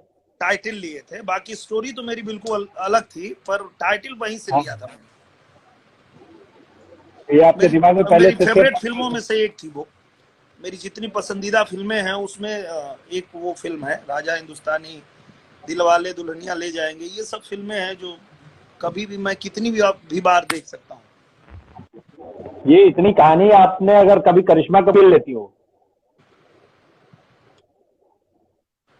मैं ये हाँ कह रहा जी। था कि इतनी कहानी शायद करिश्मा कपूर को मालूम नहीं है कि निरहुआ उनके इतने बड़े फैन है। हाँ, तो ऐसे ही मालूम चलेगा ना, इसीलिए तो आपको बता रहा हूँ कि कहीं कहीं से उनके पास पहुंच जाएगा, कोई देख रहा होगा तो।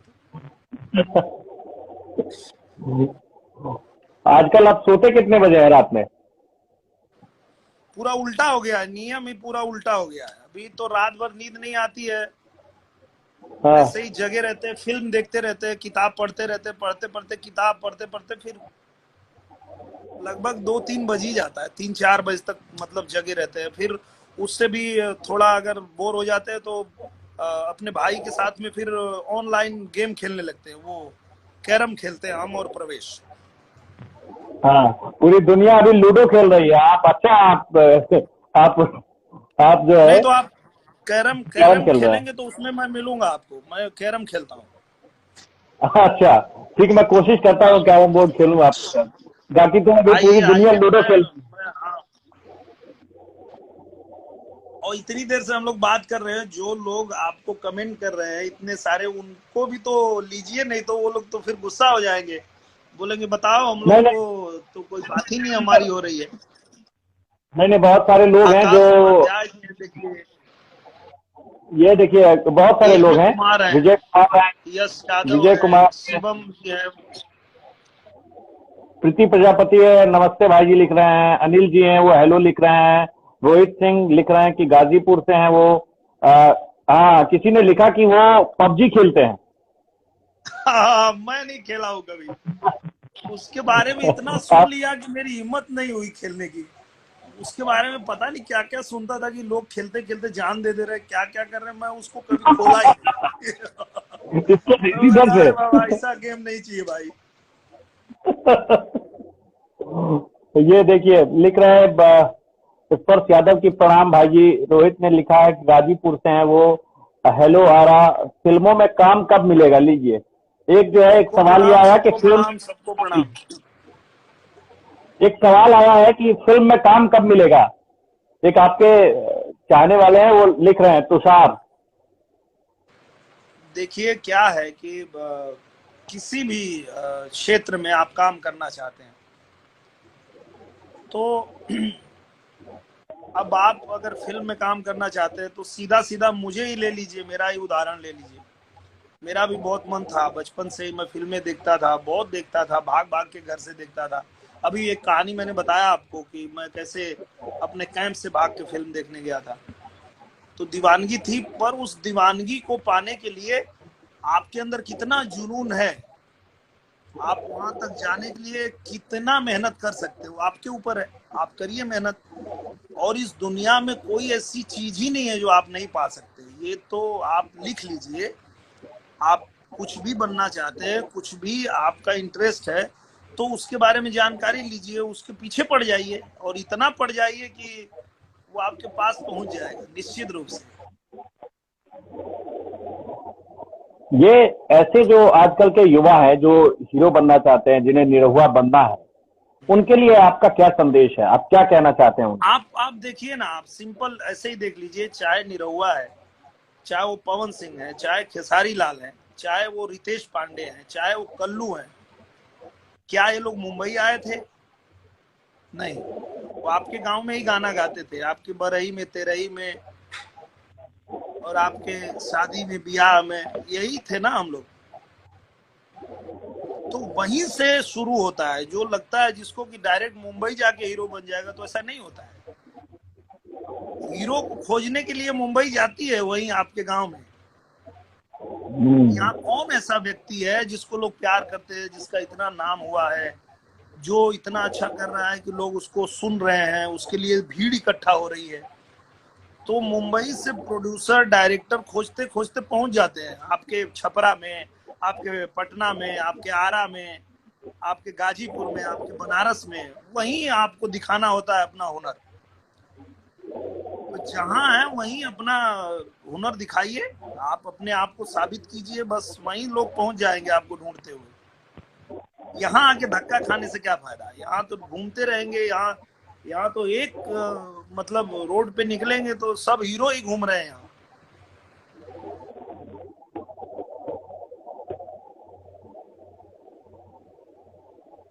आपको ये लगता है कि अभिनेता बनना जो है वो पहले से ज्यादा अब टफ हो गया है, क्योंकि अब बहुत लोग मुंबई पहुंच रहे हैं? हालांकि पहले भी बहुत लोग मुंबई पहुंचते थे, लेकिन अब आपको लगता है कि फिल्मों में काम पाना वाकई में बहुत मुश्किल है, अब या वो आसान हो पहले की गया, तुलना में अब पहले आसान हो गया है? मुश्किल था, अब आसान हो गया।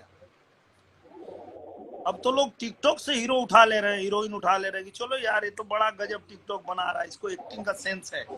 आप अपनी प्रतिभा यूट्यूब पे दिखा देते हैं, फेसबुक पे दिखा देते हैं आप अपनी प्रतिभा। मतलब आपके लिए इतने सारे प्लेटफॉर्म है कि आप, अगर आपके अंदर दम है तो आप अपने घर बैठे दिखा सकते हैं। पहले तो दिखाने के लिए कि भाई आप कुछ कर सकते हैं, आपको बहुत सारे स्टेज शो करना पड़ता था, फिर एल्बम बनाना पड़ता था, फिर आकाशवाणी में हम लोग कितने बार जाके परीक्षा देते थे, फेल होते थे, फिर कोशिश करते थे, दूरदर्शन में परीक्षा देते थे, फेल होते थे, फिर जाके मतलब अपना आपको प्रतिभा दिखाने के लिए भटकना पड़ता था। आज तो आपके हाथ में मोबाइल है, आप बनाइए अपना प्रतिभा। आप मैथिली को जानते हैं ना? हाँ, मैं जानता हूँ मैथिली। तो जो वो मैथिली ठाकुर गायिका हैं, जानता हूँ। फेसबुक पे गाती हैं, पूरा दुनिया सुन रही है उनको, और फिर उनको हर जगह पूछ होने लगी। तो अगर आपके अंदर सच में है, आप में है नहीं, आप जबरी बनना चाहते हैं तब तो मुश्किल है, पर अगर आपके अंदर सच में है तो आपके हाथ में मोबाइल है, आप अपना हुनर दिखाइए, अपलोड कर दीजिए यूट्यूब पे, फेसबुक पे, टिकटॉक पे, लोग ढूंढते हुए पहुंच जाएंगे। आप टिकटॉक पर हैं? हाँ, मैं हूँ टिकटॉक पे, मैं तो बनाते रहता हूँ वीडियो, खाली टाइम में क्या करें। आजकल बना रहे हैं कि नहीं? हाँ हाँ, मैं तो आजकल तो और ज्यादा बनाना पड़ रहा है कि भाई लॉकडाउन में कैसे रहना है, क्या करना है, उस पे भी वीडियो सब बनाना पड़ रहा है, और निवेदन अच्छा, करना मतलब पड़ रहा है सबसे। मतलब लोगों को सचेत करने के लिए, लोगों को आगाह करने वाले जो वीडियो है वो। हाँ, मतलब सचेत करना पड़ेगा, अब जिम्मेदारी है हम लोगों की।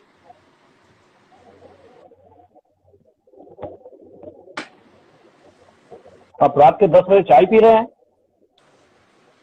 हाँ, मतलब समझिए ना कि लेट उठते ही हैं, जैसा कि मैंने बताया कि लेट तक रात को जगे रहते हैं, फिल्म देखते हैं, किताब पढ़ते रहते हैं, वो क्या बोलते हैं उसको, कैरम बोर्ड खेलते रहते हैं, तो उठते लेट हैं, तो फिर वैसे ही फिर मतलब दिनचर्या बदल गई है।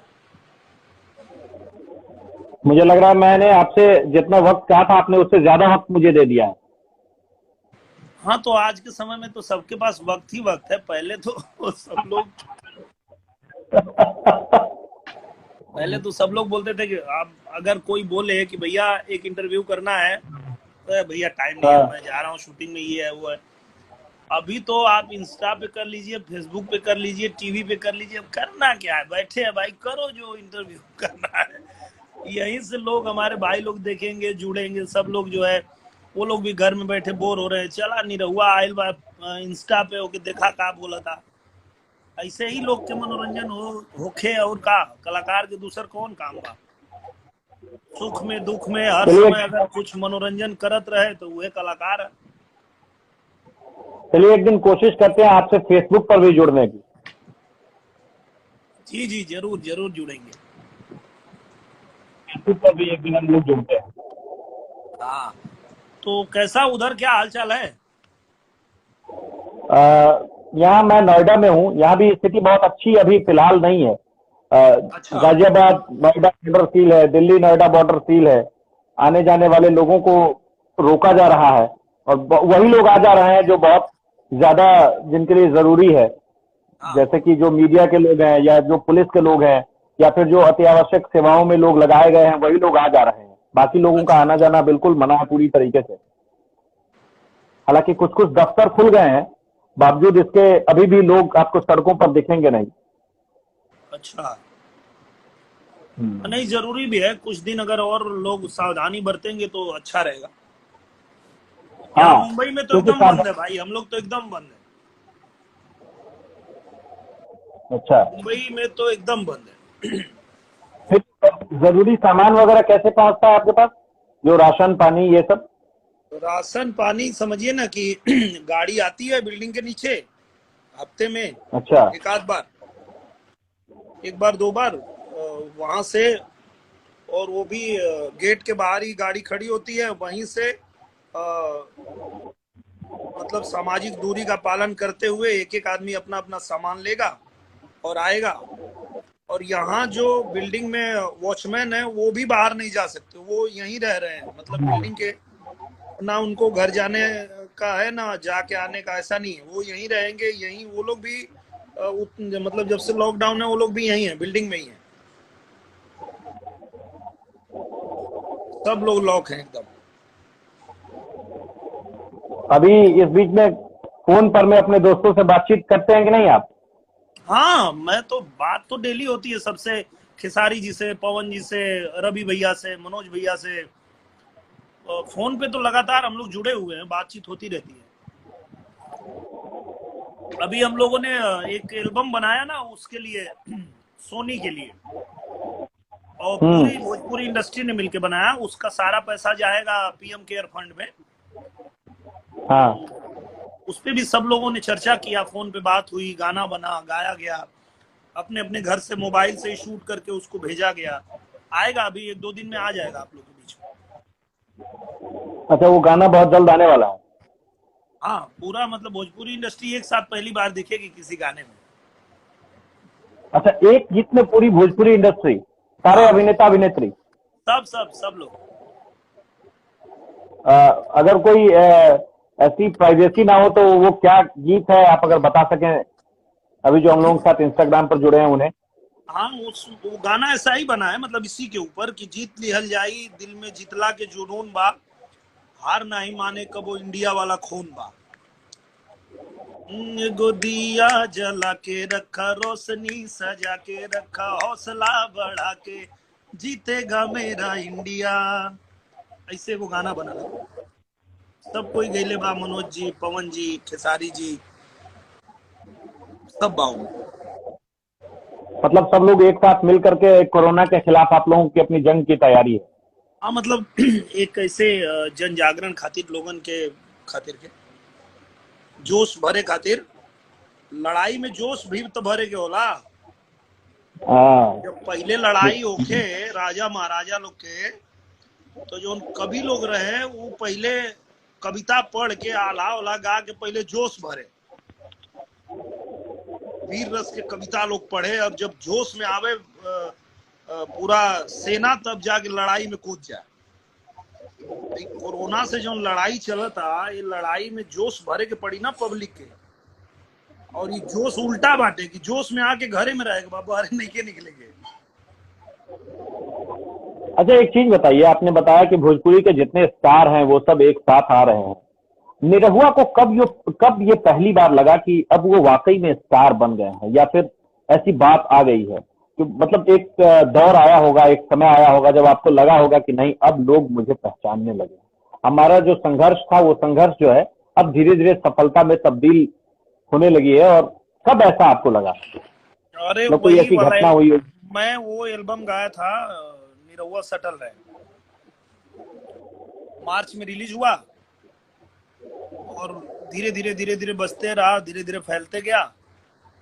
उसके बाद जून जुलाई में बारिश होती है, तो उस समय कोई कार्यक्रम होता नहीं था, खेती बाड़ी में लग गए हम लोग। जुलाई के बाद अगस्त में या सितंबर में एक प्रोग्राम था मेरा, तो मैं उस प्रोग्राम के लिए गया। और उसके पहले मैं गाता था, तो प्रोग्राम में 10 लोग, 15 लोग, 20 लोग, ज्यादा हो गए तो 50 लोग ऐसे होते थे। और वो भी बोलते थे मर्दबा सूता हमनियों के सूते था, का चिल्लाता रहा बिना मतलब के। ऐसा था पहले, ये हाल था। बारात वरात में कोई ले गया है गाना गाने कि भाई हमारे बारात में आइए, गाना गाना है। पता चला 2 बिरैया गए हम लोग। तो जब गाना शुरू करते थे, तो बाराती लोग को मिला है, मस्त खाना पीना मिल गया, वो लोग को तकिया रजाई तोशक सब मिल गया है, तो वो लोग जब हम लोग गाना शुरू करते थे तो बोलते थे, ए मर्दवा सूता हमनियों के सूते था, बिना मतलब चिल्लाता रहा लोग। ये हाल था। और वो एल्बम निकलने के बाद 2-3-4 महीने के बाद एक प्रोग्राम था, और मैं उस प्रोग्राम में गया, तो थोड़ा लेट हो गया था, मैं 9:30 बजने लगा। और एक जगह पूरा मेला देखा, और मैं देख के परेशान हो गया कि अब प्रोग्राम में नहीं पहुंच पाएंगे, किसी मेला में फंस गए, अब इसमें से निकलेंगे कैसे। तो कोशिश कर रहे थे निकलने का, तो एक आदमी बोला इधर आओ इधर आओ। बोले हटो यार सामने से, हम लोग लेट हो रहे प्रोग्राम में, तुम इधर कहाँ। तो बोला यही प्रोग्राम है। बोले आए, तो वो मेला नहीं था, वो लोग मेरा प्रोग्राम सुनने आए थे। और तो उनको पता पहली नहीं था कि बार, यही प्रोग्राम देखना है। हाँ, मैं गया स्टेज पे, और उसके बाद जहां तक देखे तो खाली आदमी नजर आ रहा है। और उस दिन का वो दृश्य ऐसा था कि वो अभी तक भूलता नहीं है। और उस दिन के बाद तो फिर आदत पड़ गई, रोज उतने ही लोग में फिर गाने लगे, उतने ही लोग हर प्रोग्राम में आने लगे। तो निरहुआ सटल रहने के बाद वो करिश्मा हुआ। तो उसके बाद फिर कभी पीछे मुड़कर देखने की जरूरत नहीं पड़ी? नहीं, जनता ने इतना आशीर्वाद दिया, प्यार दिया कि वो लोग खुद ही मुड़ने नहीं दिए, बोले बेटा आ जाओ अब तुम। पब्लिक ने एकदम उठा लिया, वो जनता का आशीर्वाद मिल गया। तो जिसको जनता का आशीर्वाद मिल गया तो हो गया, उसका काम हो गया। मैं जिसको कहीं पब्लिक ने प्यार दे दिया उसका काम हो गया। मैं कहीं पढ़ रहा था कि आपने भी बहुत संघर्ष किया है। जब आपका ये एल्बम रिलीज नहीं हुआ था उससे पहले आपको भी बहुत सारी दिक्कतों का सामना करना पड़ा। तो आपको ये लगता है कि आपका जो संघर्ष था उसके बराबर आपको सफलता मिली है या फिर उससे ज्यादा मिली है या नहीं? आपका जो संघर्ष था उसके बराबर अभी आपको सफलता नहीं मिली है? अरे बहुत ज्यादा मिला। मैंने क्या संघर्ष किया, कुछ नहीं किया मैंने। ये तो पता नहीं भगवान ने किस जन्म का फल दिया है, मुझे खुद ही नहीं समझ में आता है। मैंने किया क्या, मतलब मैं कोशिश करता था कि मैं, मेरे घर में बिरहा गाते हैं विजय भैया, कवि जी लिखते हैं, पिताजी गाते थे, मैं भी इसी में अपना रोजी रोटी चलाऊंगा, इतना सोच के शुरू किया था। ऐसा कुछ चमत्कार हो जाएगा ये कौन जानता था। तो ये जो मिला है ये वो सपने जैसा है। ऐसा कुछ नहीं कि मैंने बहुत संघर्ष किया और मिला कुछ नहीं। मैंने किया कुछ नहीं, मिला बहुत ज्यादा। वो पता नहीं किस जन्म का है, भगवान जाने। इससे पहले हमारी बात मनोज भैया से हो रही थी, वो भी हमारे साथ इंस्टाग्राम पर जुड़े थे और मैंने उनसे भी ये सवाल पूछा था और उन्होंने भी यही बताया कि जो संघर्ष था उससे बहुत ज्यादा मुझे मिला। और आपने भी यही बात कही। हाँ, मतलब संघर्ष क्या कहिएगा। एक आप किसान के घर में, मजदूर के घर में पैदा हुए और आप खेती बाड़ी करते हैं, भैंस चराते हैं, गाय चराते हैं, और उसमें से थोड़ा गायकी करने की कोशिश करने लगे, गाने लगे। उसी में कोई एक ऐसा गाना जो लोगों को पसंद आ गया, लोग आपको सुनने लगे, और फिर आपको काम पे काम मिलता गया, फिर आप उसके लिए अपनी तैयारी करते गए। तो कौन सा इसमें संघर्ष क्या था। ये तो मतलब थोड़ा सा प्रयास था, इतना सारा जो है इतने लोगों का प्यार आशीर्वाद मिल रहा है। दुनिया में जहां भी जाओ आप, वहां लोग आपको प्यार कर रहे हैं, आशीर्वाद दे रहे हैं। मुझे लगता है ना कि वो सबसे ज्यादा जो काम करता है वो लोगों का आशीर्वाद काम करता है। जो लोग देखते हैं आपको और उनके आंखों से जो प्यार आपके लिए निकलता है वही आपके लिए काम करता है। और अगर वही उनके असली आंखों ताकत से है। न... जी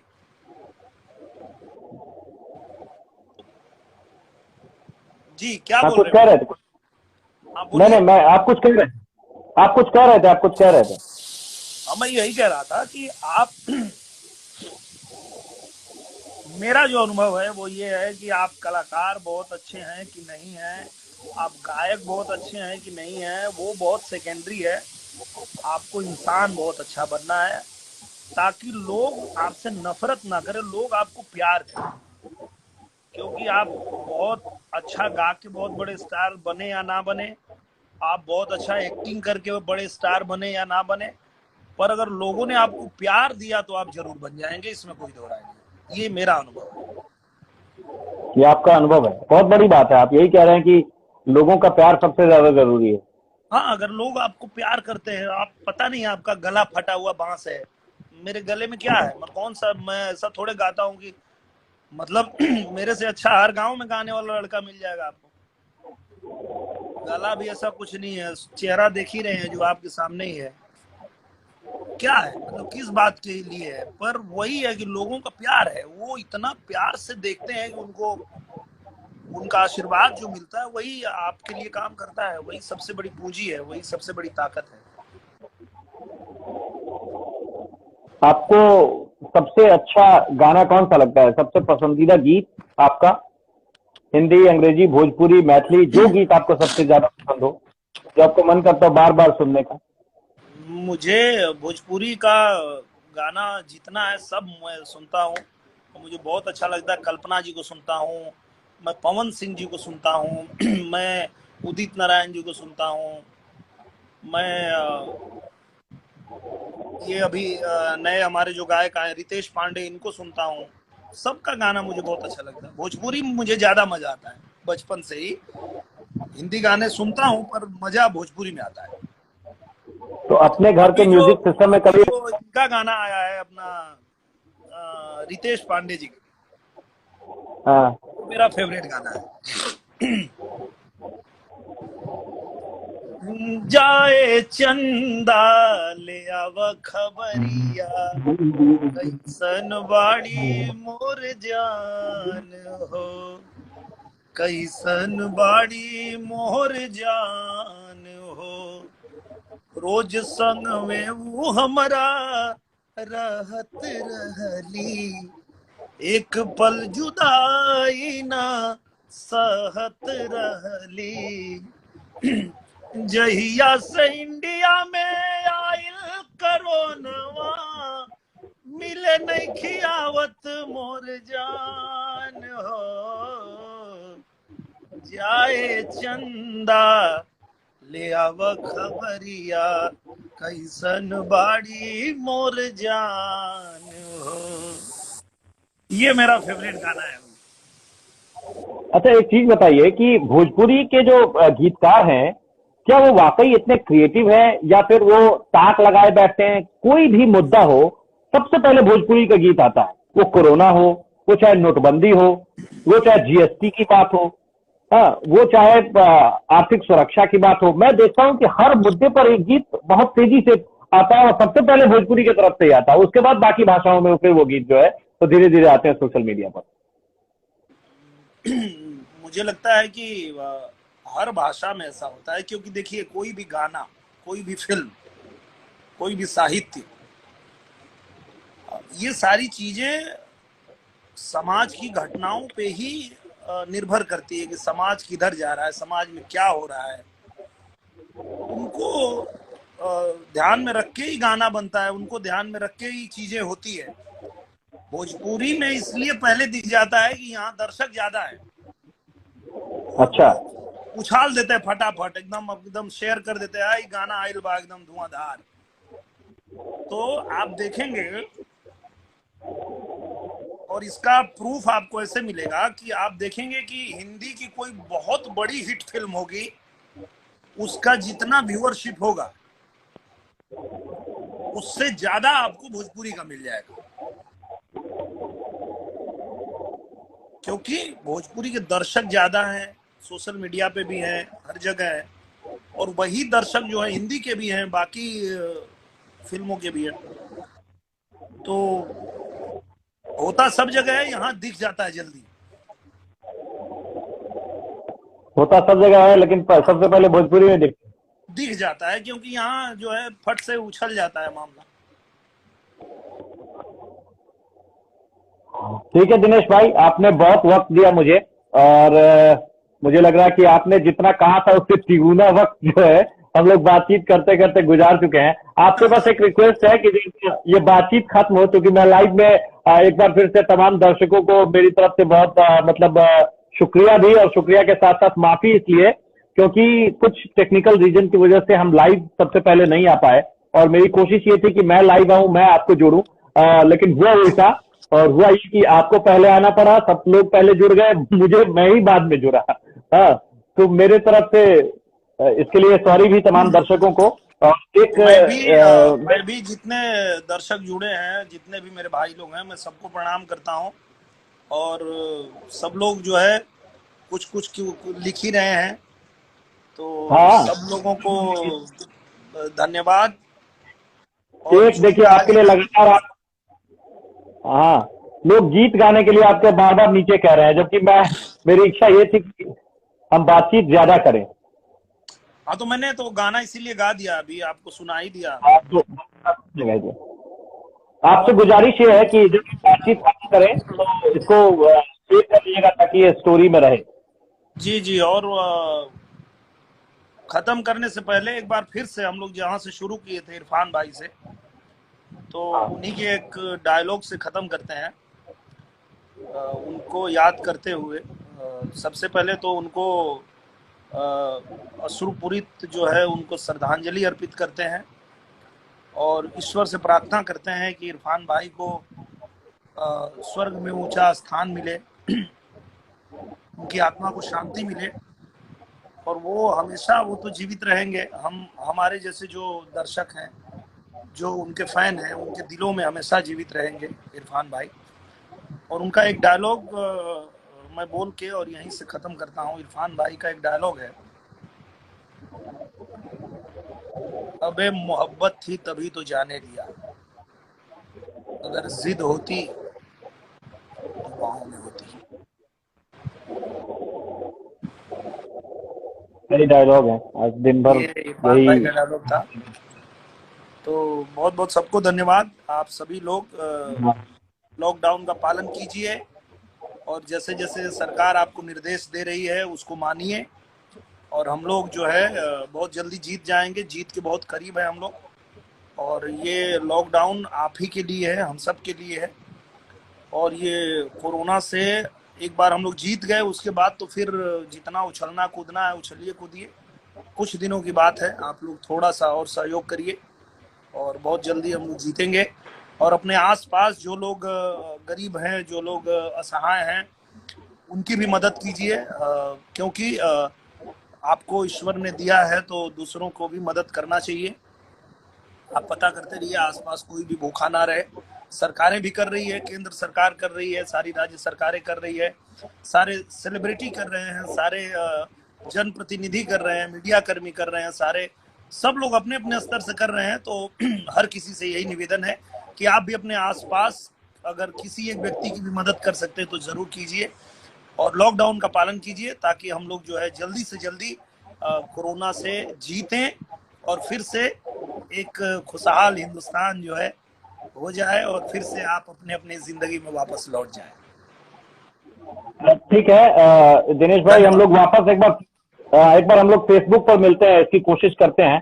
मैं फेसबुक जी में जी। हालांकि ऐसी कोई हाँ, दो लोगों को जोड़ने की व्यवस्था देख करके हम जुड़ने की कोशिश करते हैं, और इसको सेव ठीक कर है। दीजिएगा ताकि ये स्टोरी है। ठीक है आकाश भाई, आपको भी बहुत बहुत धन्यवाद, आपने इतना समय दिया और लोगों तक मैंने वक्त बात आपको पहुंचाई। दिया है, लोगों मैंने को वक्त भी दिया नहीं, सबको इंतजार था कि भाई थोड़ा बैठ के मजा लिया जाए, तो सबको मजा आया होगा। हम लोग को ठीक है, शुक्रिया। बात कही सुनने में लोगों को मजा आया होगा। चलो ये लोग दूगो बकर बकर कर रहा है, सुनो क्या बोलता है लोग। चलिए भाई, बहुत बहुत धन्यवाद। Thank you. जय थैंक हिंद, यू। जय भारत।